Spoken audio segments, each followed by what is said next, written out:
Are you also bummed out because you weren't included in a super secret, top secret signal chat with some of the nation's top national security leadership?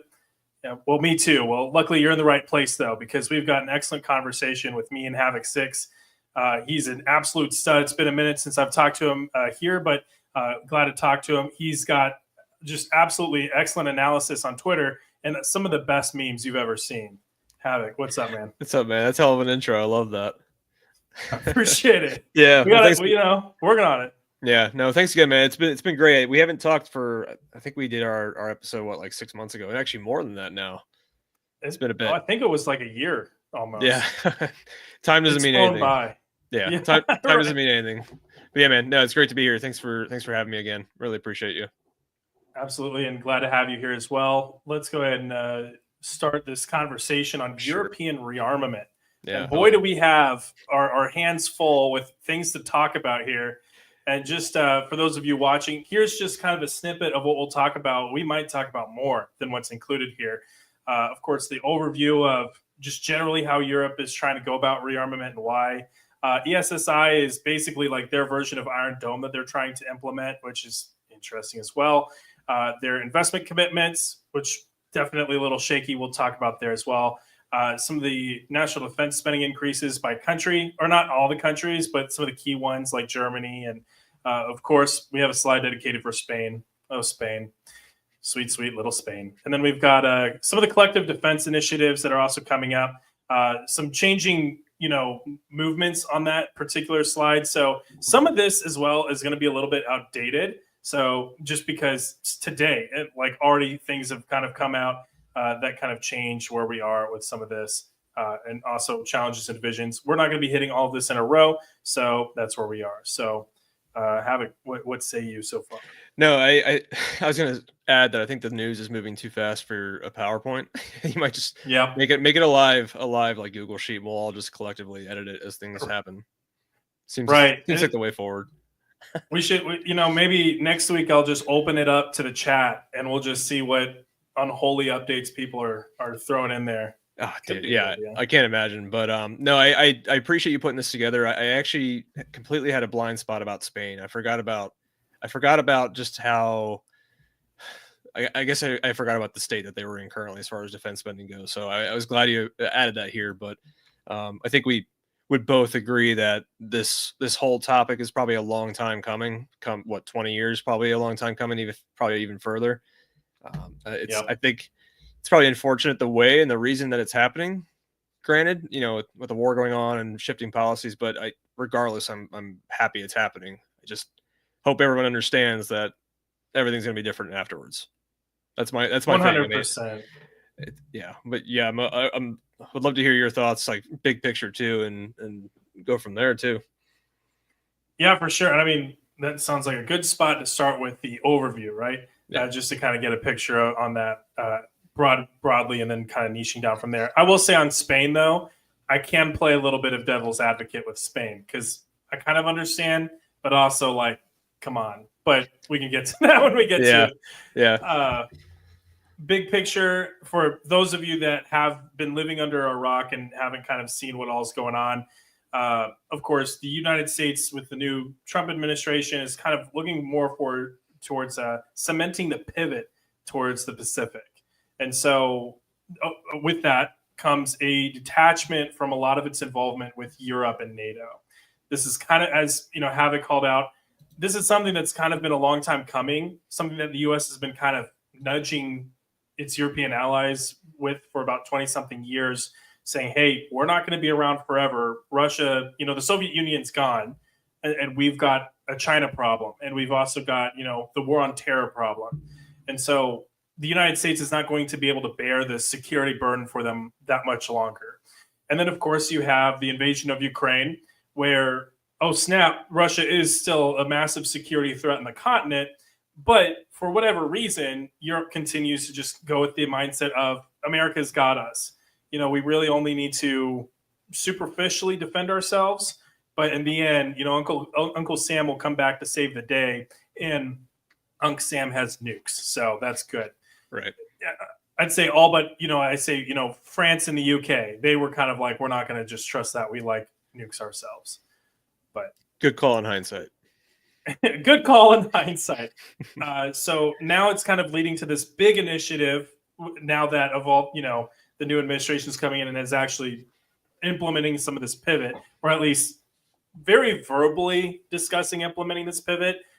We haven't necessarily seen the actual movement yet, but so this includes everything from 800 billion euros in loans over the next, I believe it was 8 years or until 2030. I believe that is correct. And just an absolutely massive investment in terms of security. I will note, and this is something that I was going to call out in the individual national defense investment slide. It's kind of vague. For like dual use infrastructure, like say highways. I know Germany was discussing getting an exception or allowing highway maintenance to be included in defense infrastructure, which kind of makes sense because the Autobahn, big logistical network. I mean, you got to have highways, port facilities, that kind of thing, airports. So it's not all this money isn't necessarily going towards like tanks and warships. It might be, a lot of it going towards just general civilian infrastructure that can kind of cut both ways. Agreed. And I don't know if you also saw, but maybe you can clarify this because I didn't get a chance to really dig in. But obviously, this is from the European perspective as a whole, or EU perspective as a whole. But I saw that the German parliament agreed to 1 trillion set aside. And the interesting phrasing I saw was that they almost like they made an effort to say this is not for defense, this is for war. Did you notice that, or I forget exactly where I saw it, but I'm looking at least one article here I can share with you. I think that was a purposeful distinction, obviously, right? Yeah, definitely share it. I've noticed them use specifically the W word on a few occasions, and also kind of ramping up, rhetoric with the civilian population on, hey, we need to be more serious and prepared for a war. Right. And this is something that's been a conversation for the past couple of years, especially with Ukraine, that Ukraine may not be the end of the road for Russia here. No, not ideally it would not be for them, right? I mean, yeah. I think we're all on this, for the most part, we're all on the same page that there's more to just Ukraine here. There just is. We're in a new period of, great power competition. And I would consider it very similar to like what led up to World War I, like powers jockeying for position. And again, I saw a really good headline the other day. It's like conquest is back on the menu, essentially, meaning that whatever peace deal comes out of Ukraine, fighting for land and annexation is a valid political method now. We're going to pay the price for that no matter what. And I think you're on the same page with me on that, but I would love to hear what you think overall. Yeah, no, 100%. And I think it kind of, and I know we talked a little bit, just us two, about potentially also bringing like Greenland and Canada into the topic sphere for this stream, which is also its own can of worms. But in terms of wars of conquest, it definitely was an eyebrow raiser during the inauguration speech for Trump 2.0, saying, we will expand America's territory and borders. And the word annexation used on multiple, not just with Canada, but also with Greenland and the Panama Canal. Well, was that even on your bingo list? It sure as hell was not on mine. No, not at all. Not on my radar. And so, I make a couple of videos about this stuff, and I'm like, am I going to be taken seriously for publishing this? Like, this is absurd. Not a year ago. Not a year ago. A year ago, I'd be the one bullying you about it, but. And there is like, here's the thing, like there's logic behind a better for Greenland, right? Just to kind of, I don't want to get on the segue because we said we wouldn't, but there's logic to say that Greenland obviously has some, benefits for NATO. Like that's true. 100% true. Mm-hmm. That's why we have a military base there now. It's a 1 Navy base there, I think, right? Yeah. Do we need to annex it? I feel like if we just ask nicely, we'll probably be all right. Again, I'm not in any political position here, but I don't know. Has anyone tried asking? Like, well, that's the thing. It's like Denmark was like a founding member of NATO too, right? So it's like of all NATO members, Denmark's pretty with it. Yeah, I still think that there is it's rah energy just for the tweets and for the crowds, which is fine. That's a thing. But I think in the end, we'll see that there'll be some increased troop presence there, which I don't disagree with at all because of what's happening, in the North Sea and beyond. So from that perspective, I get it. I do, but I don't want to get political. I'm sure you don't want to either, but I do wish we had a different tactic. But that's why I'm not president. What do I know? I just work here. To also quote him, it's good television. So yeah, it's true. It's true. But kind of bring it back to Europe here. The peace dividend, I think, in retrospect, is going to be looked at by historians as probably one of the most disastrous eras for European and kind of a little bit American security. But we kind of had the war on terror to kind of bridge us a little bit, right? Right. Europe kind of was shielded from a lot of that. Luckily for them, I mean, that's a good thing. But unfortunately, we still live in a broken world. So that need for defense never went away. And now they're in a position where, and this is just something I personally don't necessarily understand, why there's the disconnect between the rhetoric and the implementation and the action. Well, yeah, I mean, I guess we could speculate all day about the actual motivations behind what's happening and how it's being communicated. But, I guess from a boil it down, practical perspective, the increased this attention that I think we would probably agree that is kind of unheard of in our lifetime of Europe realizing, one, they need to assume that they are responsible for their own defense, which, again, me, I am pro NATO all the way. We should maintain our alliance. We should be there for them and vice versa. But I also do think that if we are in a two-front war, which is not unheard of, there's, again, logic that the U.S. needs to focus elsewhere and Europe needs to focus Europe. There is logic to that argument, 100%. That's kind of my take on it. But I'm really happy to see this. But again, like, Europe becoming its own military superpower of sorts, it's probably great for Europe. It will not be great maybe 45, 50 years down the road when the U.S. realizes that it's no longer able to throw its weight around the same way. And I personally think, again, just diving into this stream of thought I've been thinking about for a while now, I think that not enough people realize that we are voluntarily giving up hegemony, which is fine, but there will be second and third order effects that I just know that aren't on the radar at all. Don't get me wrong, there'll be benefits too. There would be, but it's going to be a different world. And I think the ship has sailed already. Yeah, 100%. And that'll be one of those other, kind of historian questions on when did the ship sail? Because I don't think it was necessarily Trump winning this election. Mm-hmm. I think there are arguments for that. There are also arguments for a little bit before, but right. There's just so many interesting things to pull apart with this. I mean, the investment goal, right, that they're kind of aiming for in terms of annual spending would place them, I mean, darn near on par with U.S. spending. Now, granted, they have about 100 million people, and I'm talking about Europe as a whole. And okay, so let me take a step back here.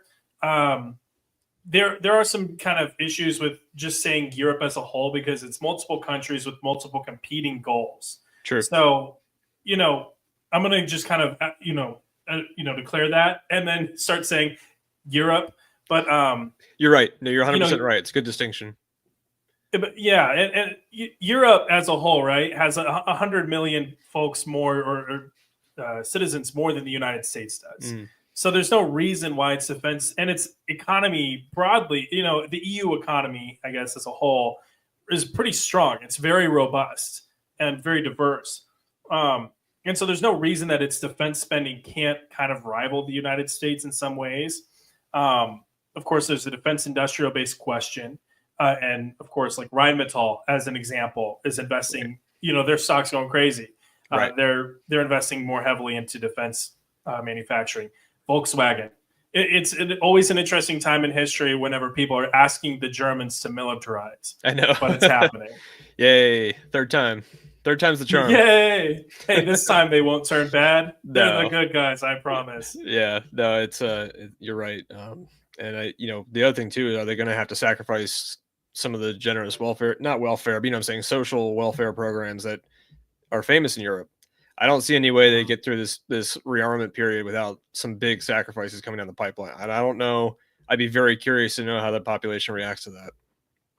That's a great point. And I mean, and we're kind of dealing with, I mean, loosely a similar kind of deal here in the US, like with the cutbacks in federal spending, mostly on the civilian side of government. And that's taking away a lot of services. That's very painful and very unpopular. But, you know, you've got an administration that's willing to take the heat. And there is kind of just a nuts and bolts, you know, accounting sheet justification for some of the logic. So kind of to your point, same thing with Europe and defense spending. Another kind of curiosity I have is in terms of command and control. One of the interesting, I guess this is a kind of an implement, or at least indication of an implementation of the U.S. pulling back a little bit from Europe, is the U.S. discussing pulling back from Supreme Allied Commandership of NATO, which has historically largely been a U.S. held position. It's been only a U.S. position, right? Since Eisenhower, I thought. I believe so. I wasn't sure if like maybe a Brit snuck in there at some point. I think it's just that specific role. Maybe I misread it, but I think they said it's been that way since Eisenhower. Yeah, you're probably right. And don't quote I have personal emotions about this decision, but at the same time, I feel like that's one of those serious kind of like, we wouldn't be giving that up if we weren't actually planning on leaving. Yeah, you know, in a significant chunk. There's a lot of pushback though from both parties on that. I don't know if you saw there was pretty bipartisan hell no replies to that, and I'm kind of with you. I really am hesitant to think that's a great idea. Even if we do a general like a quote unquote pullback and say, hey, we got to focus on this quote unquote war in the Pacific, God forbid, you know, I think we need to have a presence there. But I'm not sure how that's going to look, and I don't know how you can't probably keep 1 foot in and 1 foot out. Right. Yeah. And I don't think and I saw some more conversations today that again reiterated that there's no intent to pull out of NATO from the US's part. I don't know if they could anyway, but that was reiterated. And some of the movements that are happening don't benefit Russia at all. Like none of what's happening here benefits Russia. Not what, you know, when Trump says to Germany or any other country in Europe, you need to increase your defense spending, that doesn't benefit Russia. So there's interesting things to watch there, but like we said, there's some big concerns, and I really, you know, again, I don't like the way we communicate about our allies currently. I think it's I won't name names, but it's very unprofessional. You know, that's going to come back to haunt us too, eventually. I agree. You know, and on the benefiting and not benefiting Russia part, completely agree. Yeah. All this kind of moves that time horizon for if Russia were to do anything against NATO, it's going to have to be sooner rather than later, because especially if some of these investment plans come to fruition and Europe becomes more militarily ready, Russia really needs to get something figured out now or in the next couple of years, because the longer that they wait, the more difficult it's going to be on them. Well, go ahead. I'm sorry, I didn't mean to cut you off. Oh no, yeah. I mean, like, they kind of have to, I guess, get themselves out of Ukraine first and then rebuild to some degree. Yeah, and that's going to take a lot of time, but it really is a race against the clock. Yeah. Well, there was something earlier. It seemed like it was a pretty official Lithuanian source, but they kind of assume that they may be tested within a year or two period, and that could be, you know, a number of things, some kind of staged incident at the border. We know the drill. They are acting, from what I can tell, Poland, Latvia, a little bit smaller, right? But Poland obviously is the big one. But they're all acting as if something is imminent. I don't think that's for show at all. I think they are reading the room and they're genuinely worried. And you know, it's a hell of an investment. You don't do that just because. And I see a lot of people implying that. It doesn't make sense. It's a lot of money. It's a lot of investment. So, and not to mention mining the borders. I think, was it Lithuania said they wanted to start mining the border? Yeah, I think it was the Baltics, all of them, and Poland. The Montreux Convention, is that the name of it? Yeah. The treaty banning landmines. The Ottawa Convention. I think that's the one you're talking about. But that's the one that everyone signed except for the U.S., China, India, Russia, and Pakistan. Yeah. Basically, the only ones who mattered. No offense, but like, the superpowers also of the the time. ones that had land wars to worry about. Right. No, but joke aside, though, but like none of the major military powers signed it. So I never really understood why we do that. But I was going to point out, though, I saw one of the comments, which I wanted to ask you about as well, was we're the leading power as far as foreign military sales go.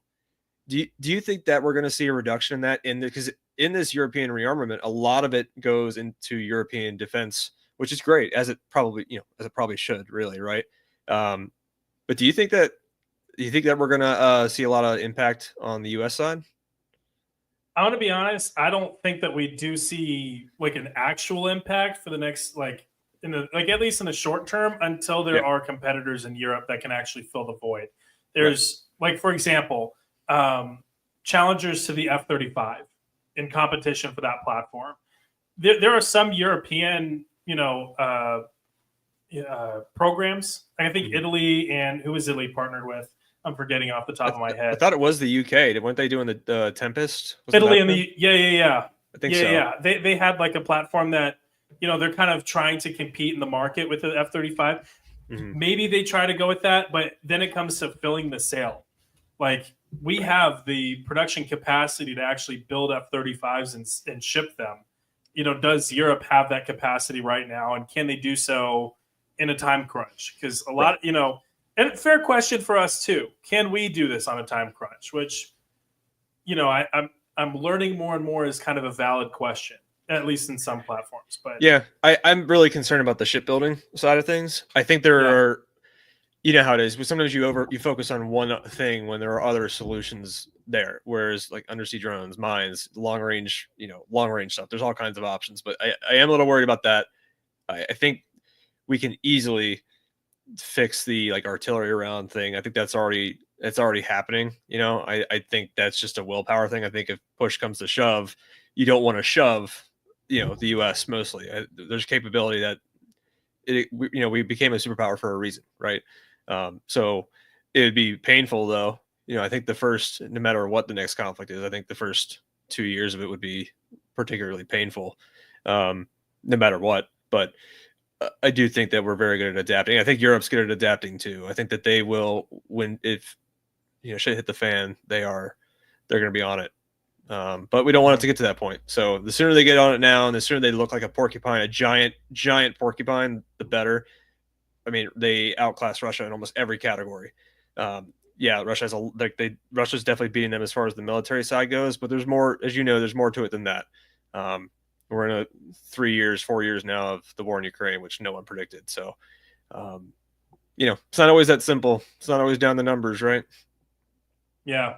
And I want to kind of get to some of these earlier comments here in a second as well. But Dead War Dog also pointed out Baltics plus Poland are very serious about their defense right now. Baltics are heavily focused on border defense with anti-mobility parks, mines, and fortifications. Kind of what we were talking about a little bit. But, I mean, we're talking about in terms of timelines, potential for danger, I guess. Like early onset of the conflict, things are going to be painful, but we'll kind of get our stuff together. That said, do the Baltics have more than 3 weeks for us to get our stuff together? And Poland probably has some time. Yeah. But if it's just the 3 Baltic countries versus Russia, and we're not in Eastern Europe and the capacity that we've been planning to be in Eastern Europe for a kind of situation like that, right? That gets hairy very, very quickly, and that's a big time problem. It does for a lot of people. Yeah, we would have to get ahead of it. We'd have to identify the attack is coming, kind of like what was done with Ukraine. There was a lot of they tried. I mean, up until the day before the invasion, to say that it was ridiculous, it would never happen. But I will say that the Biden administration did a great job. So did Europe as a whole. I know there's that term again, but I thought there was a really, really good concerted effort to expose the nonsense. It was almost, I mean, it was instant. I remember they're like, this is not going to happen. Oh, well, here are your tanks on the border. You lied. They're there. We see them. But obviously the second time around, I think it needs to be far more aggressive. If I could go back in time, and again, I was POTUS on February, 18th, I would have been like, oh, well, what do you know? I have 6,000 Marines in Kiev. Oops. Sorry. You know what I mean? Like I think there are way more aggressive options that we could have done here, but doesn't matter. The past is past. Going forward, my opinion is that we'd have to be way, way more open and aggressive and violent if necessary in response. Yeah.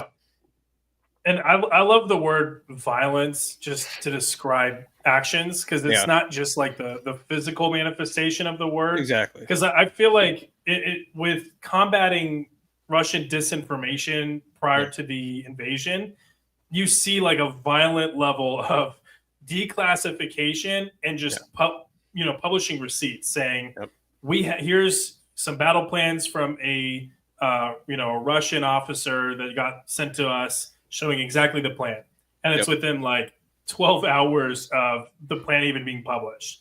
Like, that's kind of, to your point, what we're going to need to be. Like, we're going to need to be on our game. But again, and this kind of ties back to the general European question: what if that's not us being on the game? Can Europe play that game, and can they play it with the same violence and ferocity that we can? Because it's not just about political will; it's also about capabilities and sensors.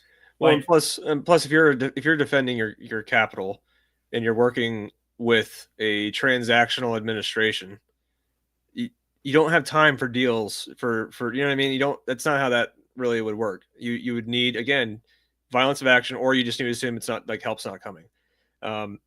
So I still like to think that we would be there if there was an attack on Poland, for example. I do think the U.S. would be there.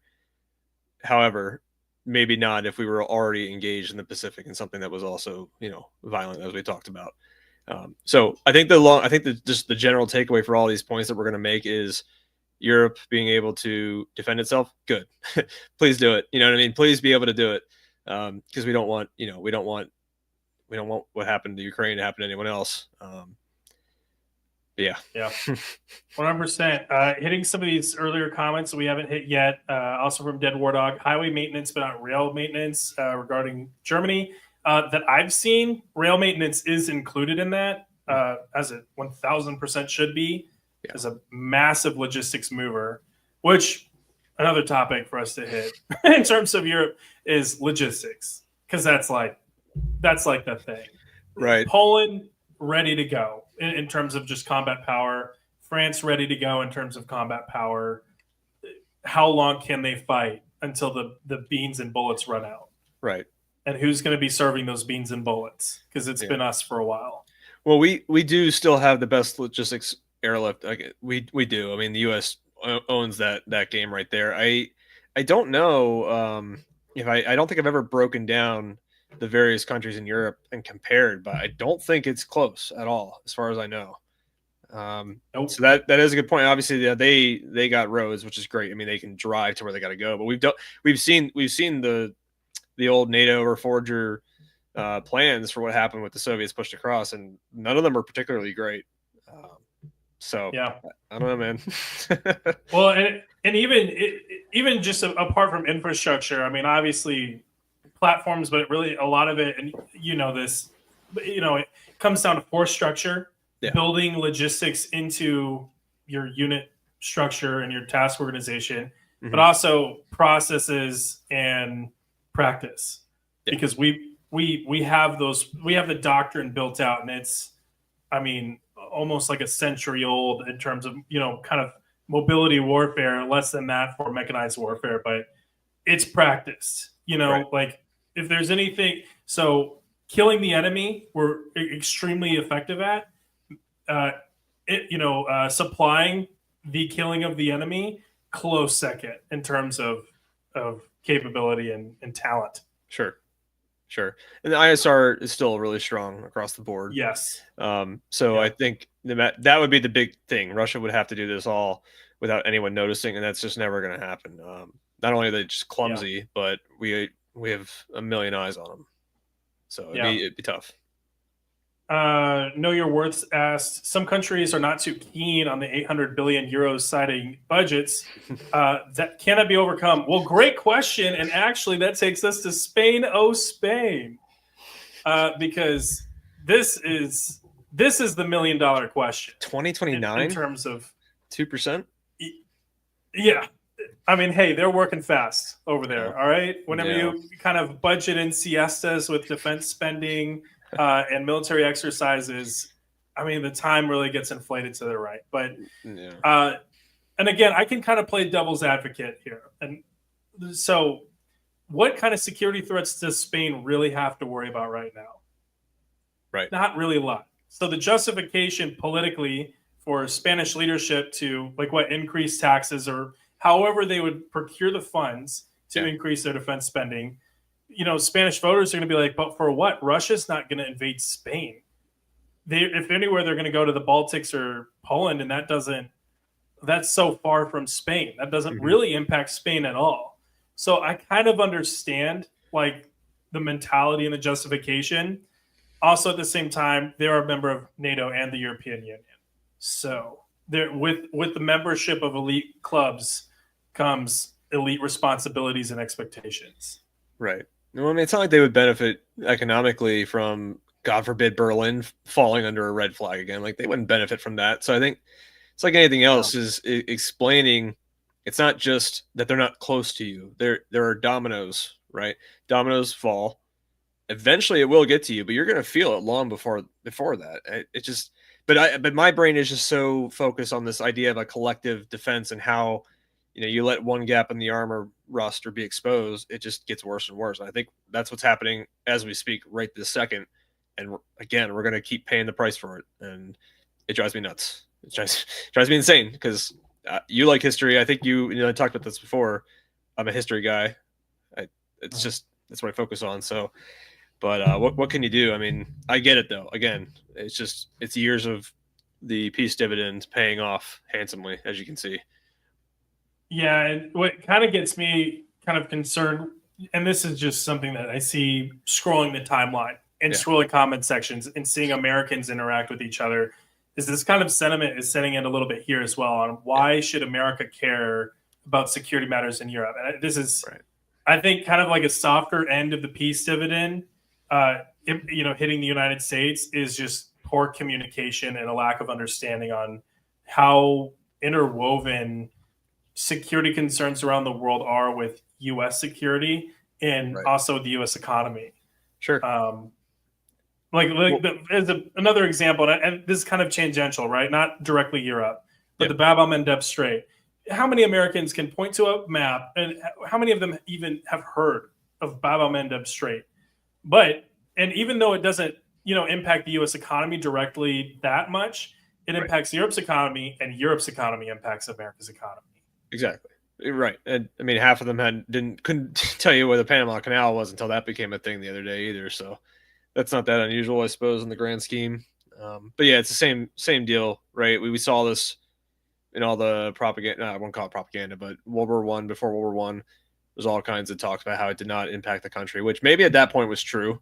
That may be accurate, but the same thing came before World War II. I mean, you've seen the posters of them saying that there were warmongers and this has nothing to do with the U.S. And if we do enter, here's where Japan and Germany will divide the continent essentially.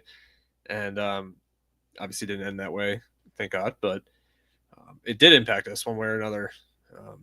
But that's what I was saying earlier when we were getting into it. Not to segue too deep off, but yes, the U.S. pulls back everything, right? Let's just say we completely leave Europe, focus on the homeland. Great. Will the EU keep the dollar as a reserve currency? I sure wouldn't. That's the reality, that the dollar is backed up by a lot of hard power. It's implied. It's not saying that if Germany drops the dollar, we're going to start bombing it. Well, no, maybe I shouldn't say that out loud, but let's think logically. Like, that would never be a thing. Right. That is a reality. Will Americans benefit from the dollar not being the reserve currency? I don't think so. Is that a consideration? I don't know. I'm not an economic guy. Like, I can't speak intelligently on that. So that's just me going Tom Clancy in the back of my head. But maybe you know more about it than I do. Well, it's always good to go full Tom Clancy. That's all I'll say. Fun story, by the way. My mom met him. Send it. My mom met him and worked with him very briefly. Not anything author related, but she interacted with him a lot. And Interesting guy is what she said. That's kind of sick. Oh yeah. I read a book of his. It was him and Mark Rainey called Threat Vector back when I was in high school. I don't know if you've read that one. I don't think so. That was like a U.S. versus China scenario, and that was probably my favorite book. It was okay. I like what's it called? The Bear and the Dragon. That was a good one. Mm-hmm. Yeah, Bear and the Dragon's pretty good. Yeah. Yeah.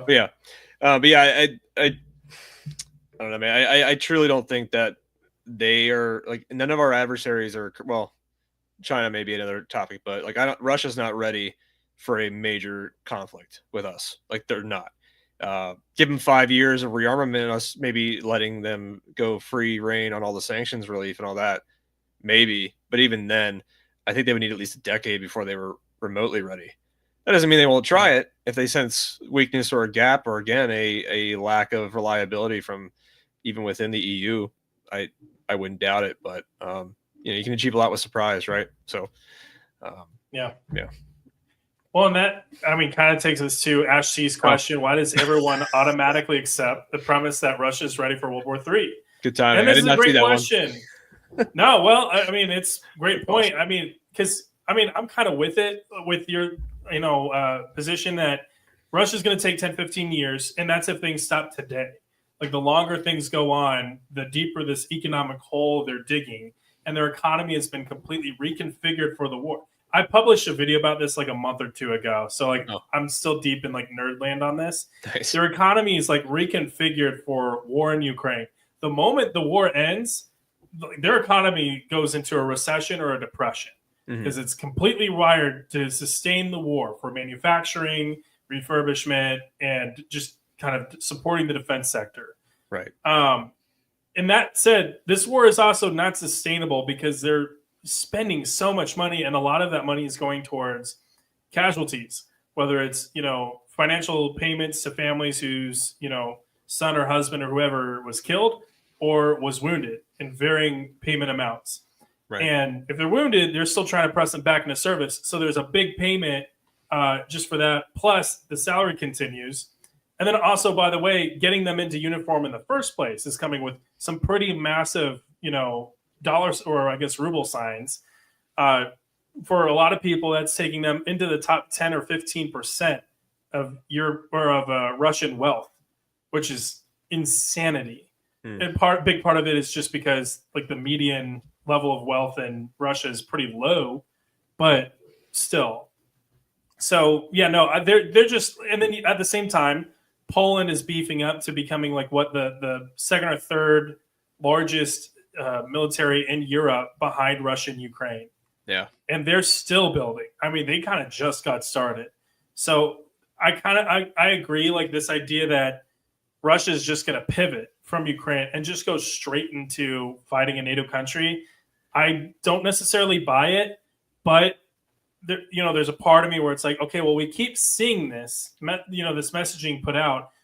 How much of it is like to keep interest in Europe and to keep people focused, like keep the eyes on the prize, and how much of it is there's some credible intelligence, and we can't trust that Putin is necessarily classically logical actor, because invading Ukraine in the first place was not necessarily a logical thing to do.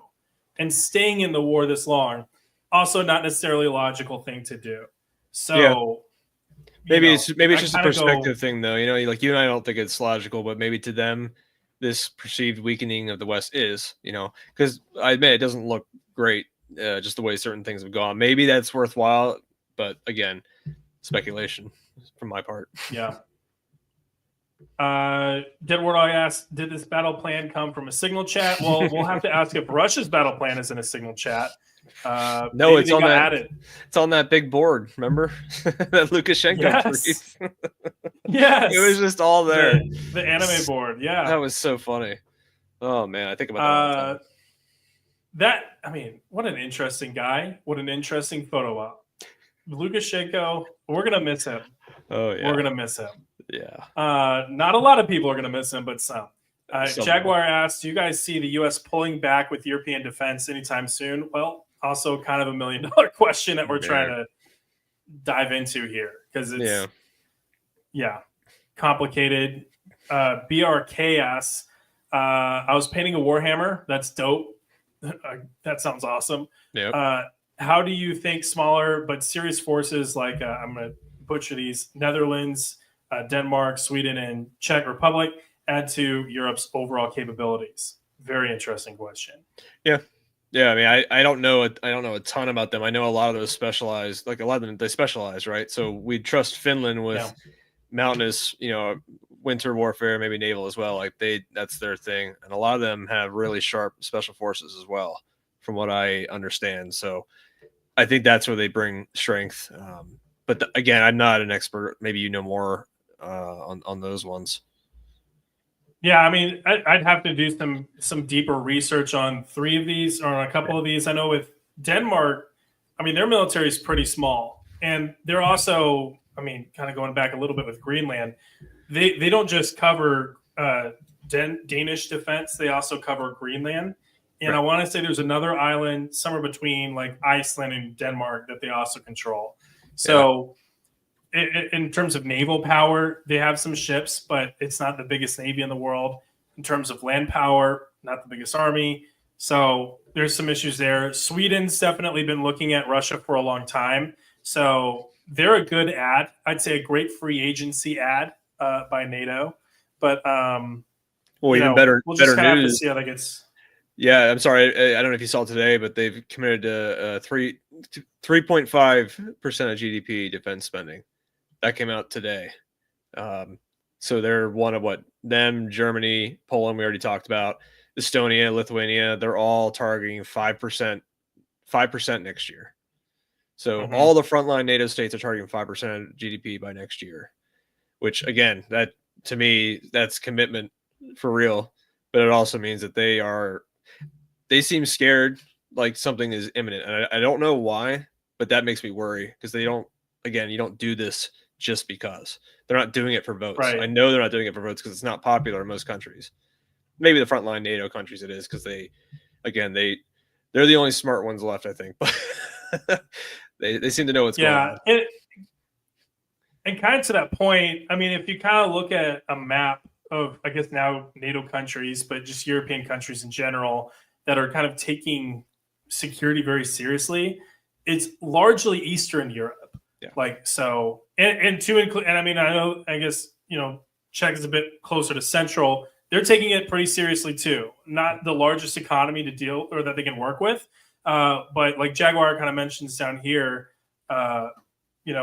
Pavel, their leader, he's a former general, right? I mean, he's got some knowledge. They had the Czech initiative with Ukraine, getting a lot of artillery shells. Like, he's with it. And so I think there's definitely some trust there that, there are a lot of good faith efforts by most of NATO and most of the EU to kind of take this seriously.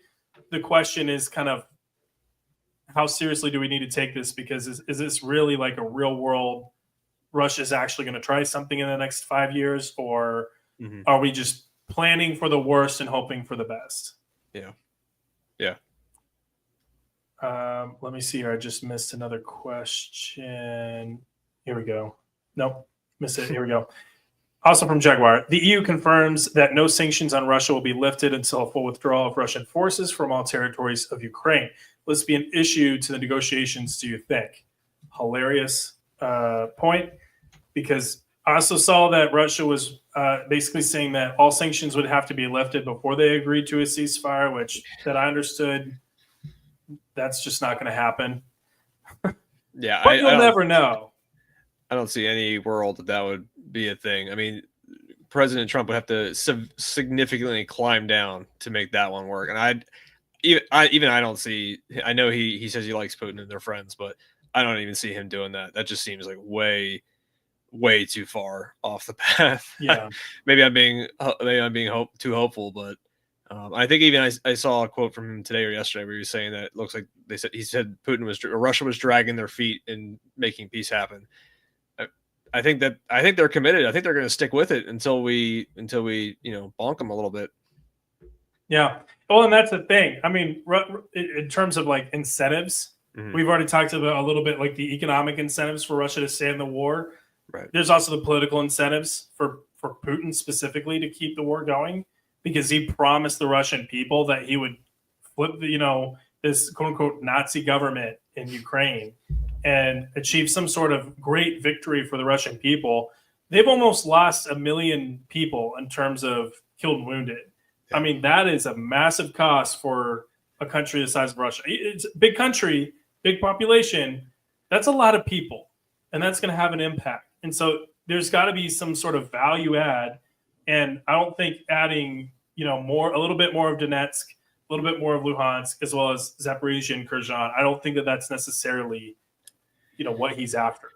Yeah, I mean, the win would come for them if we did another Doha agreement that was, that was full of holes from the start, and then we didn't bother to enforce it, and then eventually they take over Ukraine, the rest of it in a couple of years. That is worth it in the long run. Right now, it sure as hell doesn't look like it was worth it, but that's where it will bear fruit. If they can make that happen, then they're set. Yeah. So. Yeah. Dead War Dog asks, does a NATO without the U.S. defend? Okay, let me reread this because my brain just totally zoned out for a second. Does a NATO without the U.S. defend the eastern flank or sacrifice them to stave off war themselves? Now I feel like again, kind of going back to, defensive investments, the eastern flank is pretty robust. Yeah. It just depends on how far along we get in the preparedness. If we are well prepared and they meet again that steel wall, like they kind of did in Ukraine. The geography is all different, but if they meet that steel wall and then they start to flail a little bit at the start, then I'm like, yeah, like Europe's gonna go crazy. If they made it all the way deep until Lithuania fell overnight, would Europe try to push back? I don't know. It depends on how everything looks at the time. A lot of theoreticals. Here's kind of what I mean. BRK is also saying, to your point, also agreeing with you there as well. So very interesting. Comments, by the way. No, you're good. I mean, this just shows that we've got a lot of great minds watching this stream. Yeah, because great minds think alike, and this is good. This is encouraging. They're great questions that I have seen so far. This is very good. One of the things I do kind of want to, let's go back to ESSI, the European Sky Shield Initiative. What are your thoughts on this? And kind of a background for folks. This is that I understand. This is kind of an outline for a goal that they're wanting to achieve. However, the time horizon for actually implementing this is pretty quick. Like aiming for initial capability by 2025 and full operational status by 2030. Pretty good. So. And this is like their version of Iron Dome. Like it's going to have short to medium range air defense as well as long range strategic air defense and missile defense. So, what are your thoughts on this? Is this kind of like a feasible objective, and how can the U.S. facilitate this a little bit while kind of moving back a little bit? Yeah, I mean, I think it's obviously. It sounds great. It's a great idea. I saw that they got Turkey and Greece also involved in it. Turkey's obviously a pretty heavy lifter when it comes to not only defense spending, but I think they're the third or fourth largest army within NATO. Don't quote me on that either. But it makes sense. There's a really good article. I'll send it to you. It's from Daily. I don't know this website. Daily Sabah. I don't know what it is, but they're basically making a great point that a lot of the Western militaries they keep reiterating the same, let's say the Patriot over and over and improving, which is great. But in Ukraine, there are multi-layered different systems all operating at the same time. The Gepards with the drones, Patriot systems, the what was the other one? The NADSM. I forget the short name for that, but multiple types of systems, all interlocking, layered, and that's working really well. And within NATO, there are a ton of different really, really strong systems. So it just makes sense. I mean, mass produce a ton of those, get that locked system in place or interlocked system in place. And then obviously focus on some of the ICBM defense ones. I think that might be a weak spot without the US involved, but they have the brains, they have the ability to do it. They can absolutely do it. So I'm excited for that. I thought that was awesome. And if we do stick with our NATO commitment, then we made ourselves a very, very, very strong anti-air force, which I think we already are. I think Russia would have a rough day invading Poland today. It'd be brutal. So, yeah, nothing but good news there. I just hope that timeline is accurate. Yeah, 100%. I'd be kind of interested to see how they're, because this is something that we're kind of dealing with as a vulnerability, is the the defense industrial side of air defense. Like, we're trying to support Ukraine with Stingers and having a hard time with that. Right. So if we're in a war like ourselves, are we going to be able to keep up with all these air threats? And I'd imagine, thinking worst comes to worst, we're focused on a wartime scenario in Asia with China. Yeah, we're going to have our hands full in the air, because China's air force is absolutely no joke. And it may not, in terms of like capability and quality, be a match, but in terms of size, they've really developed. Like, they've come a long way. We've seen the estimates. I mean, it said we ran out of munitions in 2 months or something, or less, like a month. And I don't know. A lot of that I read as being very alarmist, because they ignored a lot of data, in my opinion. Like, I'm not an expert on it, but there probably is that there's 100% something there. But I think it was 2022 where they were like, yeah, we're out of Stinger missiles. And everyone was like, what do you mean? We're not making them anymore? There was only like, I forget what the stockpile was. It was really small, though. I was shocked. I had no idea it was that bad. So, but I haven't actually kept up with it. Have we increased Stinger production? I have not seen that. It has not been on my radar at all. I mean, that's kind of another one of those like points of emphasis, along with like artillery rounds. Trying to, but again, like, and this is, I guess, one of those like soft impacts of like the peace dividend hitting the United States, and also the war on terror. You're not dealing with a lot of air threats, with like the Taliban as an example, right?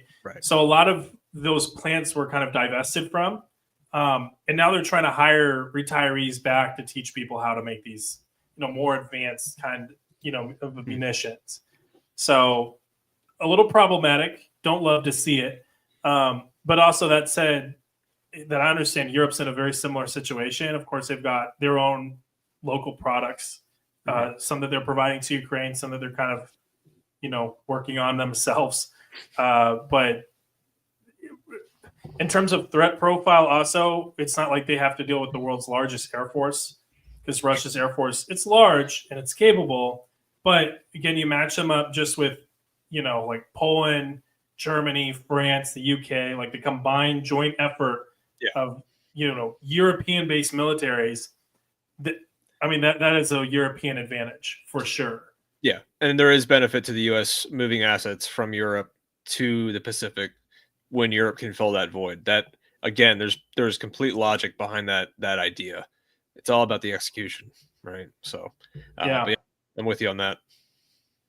I'd be kind of interested, and I feel like this would be like a great like debate just between people, right? Like, does it benefit the U.S. to be the best in every category of military arms, or is it okay to be a little soft to be a little lean, I guess I should say, in some areas, because we're so strong in others? Like, for example, in terms of air defense, like Russia's got a massive suite of air defense platforms that kind of in some areas outmatches us, but our Air Force is ridiculous. Right. And it doesn't even necessarily matter what Russia has, because we're still sneaking up on them and bonking them on the head every day. Yeah, so we've seen that. The S-400s and the S-500 looks like a dud from what I've heard and what it sounded like. So not a dud. You know what I'm saying? It's still lethal if you're not taking it seriously. You don't take threats. S-400 versus like S-400 versus like F-35. Not a good matchup for the S-400. Right. We've seen in like Syria. Yeah, but I guess as far as your specialization thing, it goes back to, do we want to be a superpower or not? Do we want to project power or do we not? It really comes back to that. I think that if you had to put me in a corner, the U.S. should be a top naval power by far. We have 2 oceans. You know what I mean? We should, whether that is even unmanned ships, drones, that kind of, doesn't matter.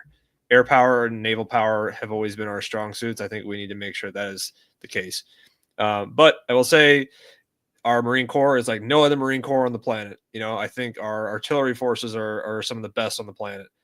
I could go on and on and on. I'm obviously very biased about our engineers too, But it's like master of none type thing. I think that you can overstretch, and but air defense, artillery, navy, and air power, I think, are some ones that we're strong at. We need to keep being strong at. Maybe more artillery though.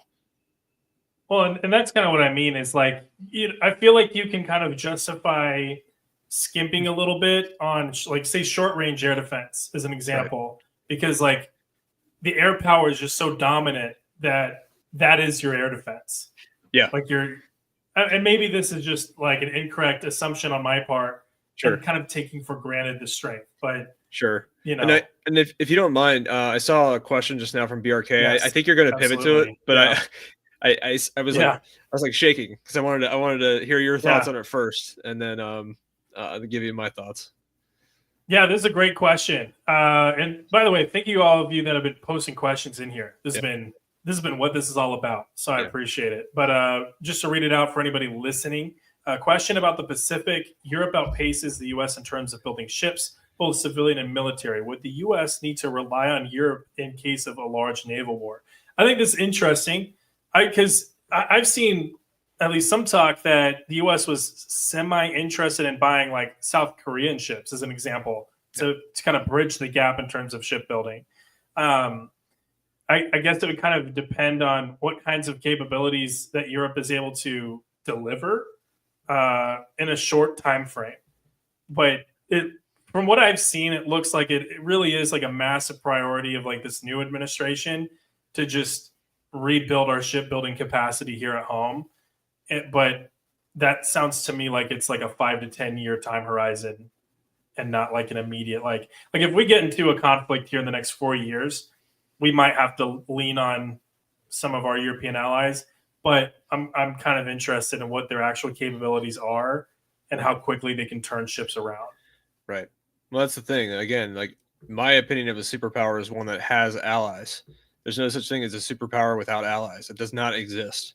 So if we want to keep being a superpower, we keep our allies close and we work together and we stay synced up like we are right now as of today. You make a good point about South Korea. I'm actually I have mentioned it a few times in talking about this topic. South Korea makes some of the best destroyers on the planet. I think the best. I mean, they are loved around the world. But we have a giant defense industry that does not want to send money away from the U.S., which is completely valid because we need to increase our own shipbuilding. There's a thing there. However, there was a potential partnership between Japan, South Korea, and the U.S. to build I think it was like 2 designs of ships together. So the 3 of us would just mass produce this really solid cruiser or destroyer, for example. That is a great idea, in my opinion, because that's leveraging shipbuilding allies that are the best in the world. I mean, by far the best in the world. Same with the Canada and the icebreakers and our northern NATO allies. We have, I think, 1 or 2 icebreakers currently working, and the rest are not working. The Arctic is a consistently unappreciated flashpoint. It's another thing I keep talking about too. As the ice is melting, which you can debate global warming all damn day, I don't care. China, Russia, the U.S. are all planning to be able to go through the Arctic. I'm just telling you, they're doing it, right? So that's another place where our allies outnumber our icebreaking capabilities by far. So if we want to go fight in the Arctic tomorrow, we're calling Canada, we're calling everyone else. So the long story short, I guess there is, yes, we would need our allies' help. I think if we were like soloing Russia, we wouldn't need help. We're okay. In a naval war, I think we're good. We're gonna sustain losses, but overall, we're gonna win that fight.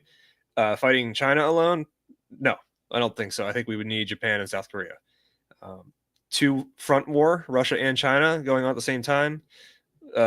We better still have allies. All hands on deck. All hands on deck. Yeah. So long-winded reply, but that one is I'm very, very passionate about that one, as you can tell. Yeah, for sure. And Jaguar also calls out AUKUS. And it's funny because I happened to listen to a podcast from War on the Rocks today while mowing, talking about America's, like the new administration's relationship with our East Asian partners, like South Korea, Japan, and Australia.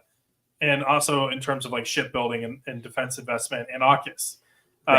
interesting thing to dig into, but I would be kind of interested in the logistics of like a joint agreement between us, South Korea, and Japan, because they're well within the neighborhood of like China and well Oh yeah. within range of like all kinds of ballistic missiles. So there would have to be, I mean, obviously that agreement would have to be like they license like whatever South Korea or South Korean or a Japanese company Right. licenses the design for these ships to a U.S. company, and the shipyard is just in the U.S. Well, that's Because exactly it. you keep that. Yeah, that's exactly it. And so also, and like they oversee us. They help us. Like we all work together to mass produce these. And I did see a question about it though. And the idea would have to be before the war, not during. We're not going to be producing them in right. Japan. Like South Korea and Japan, God forbid, World War III. They got other things to worry about. This has to be before. This is like the now in preparation for what you and I probably agree is inevitable at this point to some extent. So just to throw that in there too.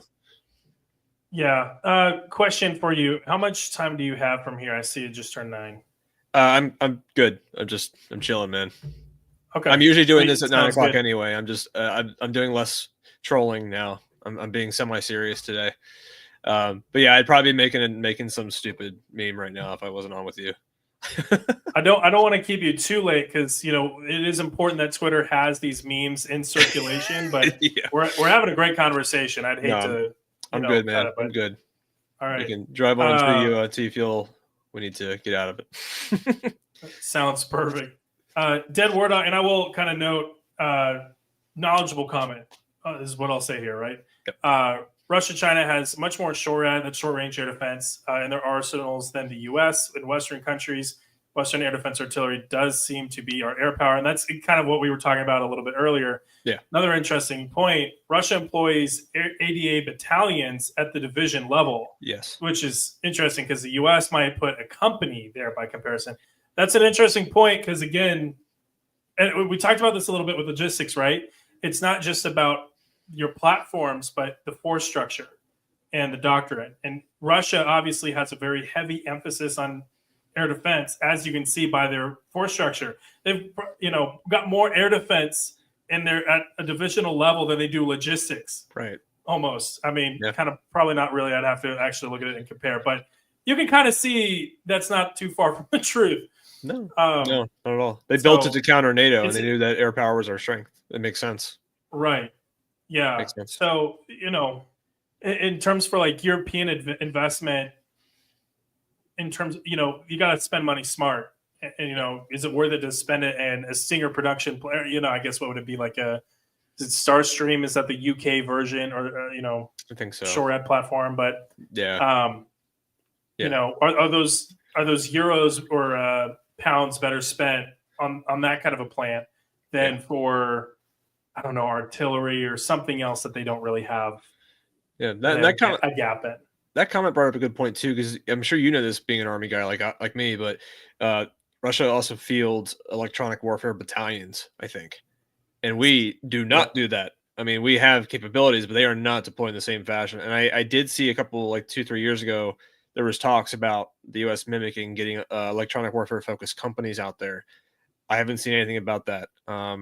I know that the Marines are starting to incorporate elements of that into the platoon level, which is really cool. Marines are ahead of the game on so much because they can pivot so quickly. I mean, they got drones already that they're rolling with. It's pretty wild. But that is another one that I think we need to mimic as we get into this digital.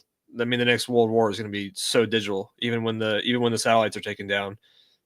So yeah, drones and cyber warfare and electronic warfare are going to be pivotal. Yeah. And one of the interesting things I saw was how Ukraine is they're putting 3D printers in trenches. Yeah. To kind of keep drones flying. And I saw, I want to say I saw a picture from like NTC rotation from somewhere, of a Humvee with a 3D printer in the back for drones. Yes, I did see that. I liked seeing that. I was very curious because there wasn't much detail about it, but I was like, what's that doing back there? Very, very curious to know what.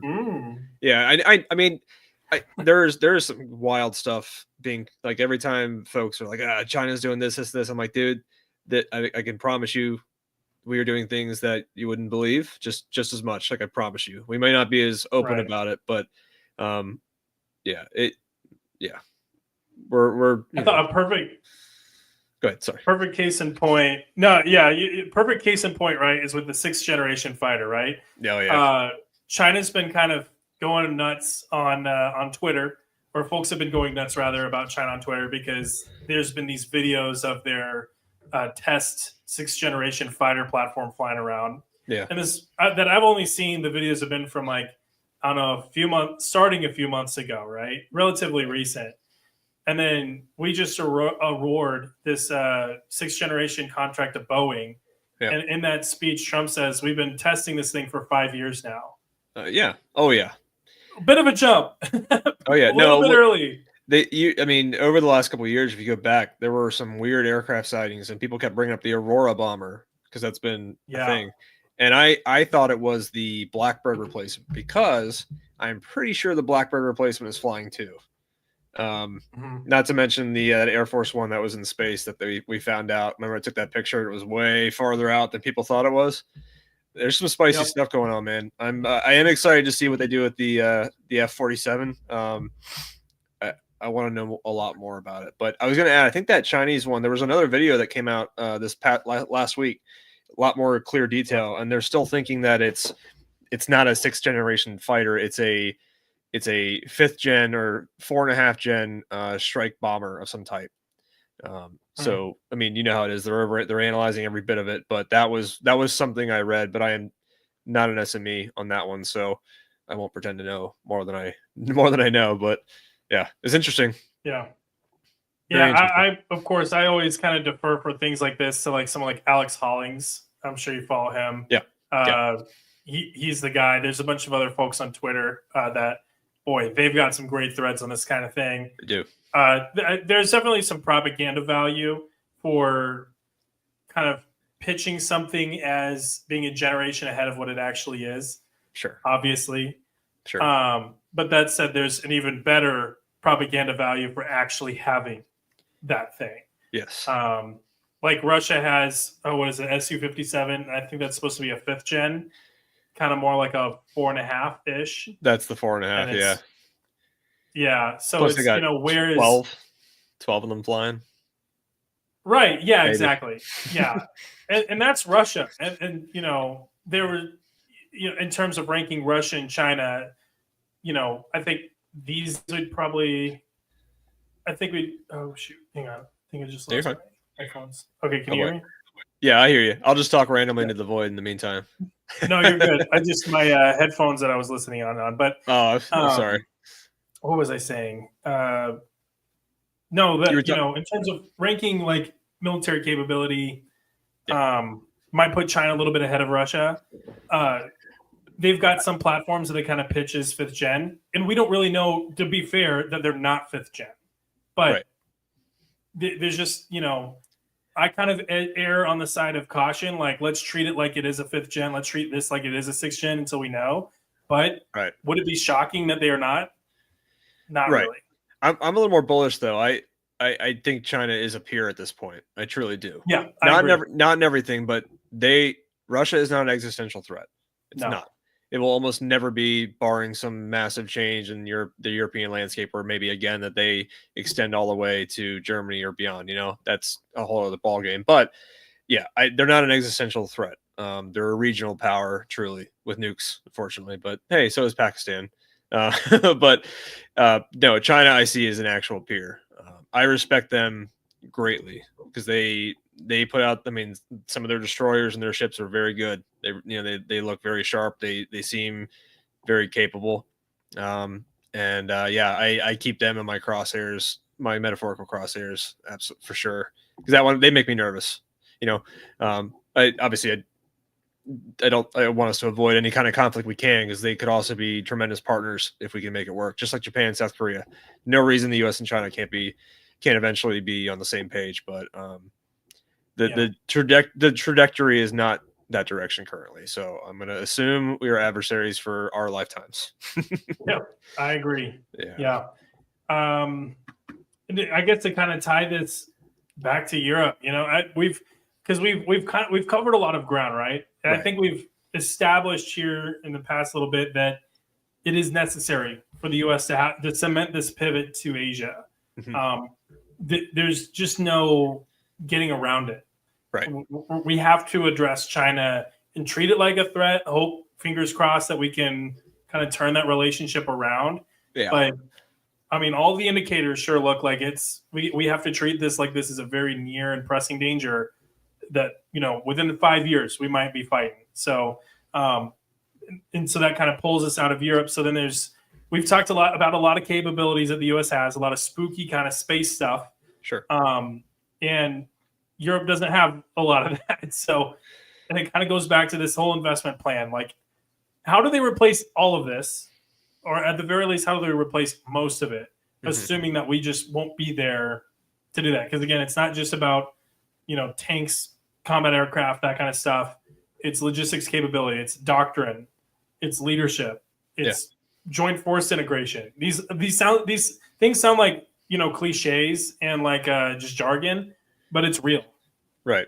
And I think Europe runs they're great when it comes to NATO commands and whatnot. And as you know, we integrate really well. I mean, I've worked with maybe 10 different NATO countries if I had to tally them all up, and each and every one of them were fantastic, super professional. I mean, just stereotypical, what I would say stereotypical European, just very, very to the point, very organized, very just put together. And that's I mean that like the best way, because we're walking in dirty uniforms and they're just pristine. I'm like, you were out there with us. How are you still clean? But no, I think that they'd be.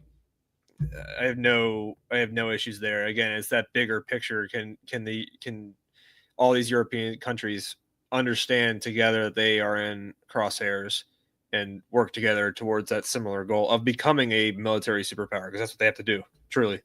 Yeah, and they are to an extent, but I wouldn't call it a superpower per se. But there's potential, like you said. They have 100 million more people than the U.S. does. There's no reason why they can't expand. Yeah, let me see if I've got anything that we can kind of wrap up on here. Yeah, sure. Maybe this is probably a good one, right? Just talking about general lines of effort here. Because again, not just about procurement. It's about, reforming and then filling the gap, I guess. Which, they're capable, but, it's an adjustment, it's an adjustment. There's going to be a bit of a lag time. Yeah. And the interesting part there about the 72 hours, do you remember who was it that actually put that out? Was that an EU message, or was that country specific? So I saw France do it first. I think Germany did it, and now the EU is doing it.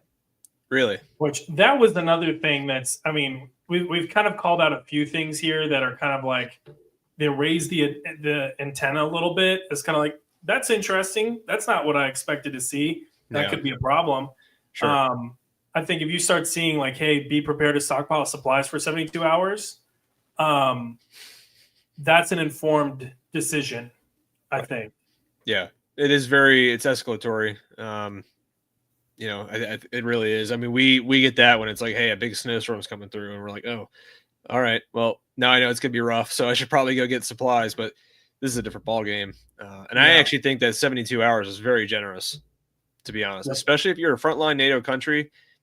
I think, and I am sure that Poland has some crazy contingencies. For example, Lithuania, Latvia, but they all need to be on the same page. Where, I've seen some where they wouldn't. I think it was Poland, but they would allow up to the Vistula River. I always go blank on that one. Yep. They would allow up to that to be their actual last defense point, to give them enough time to get their power, their military forces in place, and actually push back out. Which Poland, I think, would go all the way to Moscow. I have zero doubt about that. And I mean, if they want to try it, feel free. But every Polish guy and gal I know has blood in their eyes when they look across that border. If Poland had their own nuclear capability, they might very well just preemptively bomb Moscow. We'd be Metro 2033 already, man. Like unprompted. Like it's just like a Tuesday, and they're just like, you know what? You don't need St. Petersburg. But they would. I think that they would just. Oh my god! I would love to see them go crazy on Kaliningrad. Believe me. But long story short, like all that wargaming aside, I was a little concerned about that. I don't think they were just doing that for fun. I think that there probably was a little element of it that we need the public to know that there's a reason that we're increasing our defense spending. And again, we talked about it, but the social welfare systems are going to be sacrificed. Not all of them, but I bet you anything we're going to see a complete reversal on a lot of the refugee stuff and the immigration stuff, because it's already a pressure point anyway, right? You're not going to be able to increase defense spending and reduce social welfare programs and allow a ton of refugees and immigrants. It's just not going to work. And I'm not saying it's a bad or a good thing. I'm speaking very cold about the reality of the situation. But no, yeah, and this is kind of like one of those. I guess the word twisted is just kind of what it is. Like when you're discussing military planning and contingencies, you kind of have to dehumanize it a little bit. Right. And there, you might have some moments where you just kind of like settle into it and you recognize the scale of what you're at and the reality of what you're discussing. Mm-hmm. You're just kind of like, dear Lord, this is a mess. But you kind of got to focus on it and just, numbers. I mean, it's as insane as that sounds. Mm-hmm. You got to focus on the math and about the plan and whatever, right? Yeah. Whenever I kind of see this, I'm thinking of, working in Europe and, the 72-hour mark, and it could call out on the immigration policy, right, too, because a lot of that, they're going to need those resources and more specifically, building camps and stuff mm-hmm. for people that are coming from the front line, like from Eastern Poland, who might be having to stock up on 72 hours of material right now, because maybe it takes them 3 days to walk from Eastern Poland to like Germany. Just as an example, a hypothetical situation that we're kind of making up here. Or, a disaster situation like, a Russian cruise missile attack. It's some power facilities across Germany, and they're without power for a significant amount of time. Or at the very least, they get, emergency power within a few days. You're going to need 72 hours of stuff. And, so it's going to require, like you said, like some prior planning on an individual level, even if you have nothing to do with this. But that's not something that you just ask people to consider for fun. I think it's a big cultural difference between us and Europe too. Because I don't know about you, but I feel like I'm prepared for an invasion every damn day. But, but I think that's our weird Americanism. I don't know why we feel that way at all times. Because I think Americans are like begging for one. We're like, please. I've seen Red Dawn. I'm ready. Dude, it's so weird. Sometimes I chastise it a little bit. I'm like, stop wishing for this, because that would be very bad. I mean, horrible. The world went really wrong way before that ever even remotely became a problem. But I do kind of agree. Like, if you want to go in Appalachia, man, feel free. Hell, half the time I feel nervous in Appalachia, and I live not far from it. Everybody wants to live that part in Red Dawn where they're like on the rocks screaming Wolverines while shooting at Russians. They forget about that scene with the downed fighter pilot where he's talking about how Denver got nuked and everybody's eating each other. Yeah. Or like any zombie movie, man. They're like, yeah, hell yeah, I would love a zombie situation. I'm like, okay, you'll definitely survive. Yeah. 99% of the populations don't survive in those scenarios, but you'll be all right. It'll like get to like, I don't know, 9 o'clock. It'll start getting cold and dark, and you're gonna be like, I miss having the indoors. Yeah, I miss Wi-Fi.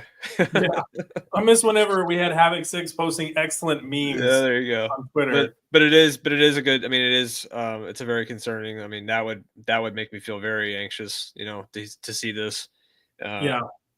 I like to think it is being taken seriously. I don't see the average guy in Paris taking it very seriously. Again, where you at seems to matter. Spain, Barcelona, they're sure as hell not going to care.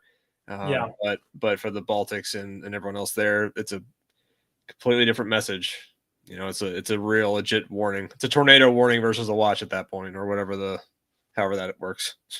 Legit. And just kind of like to emphasize the point.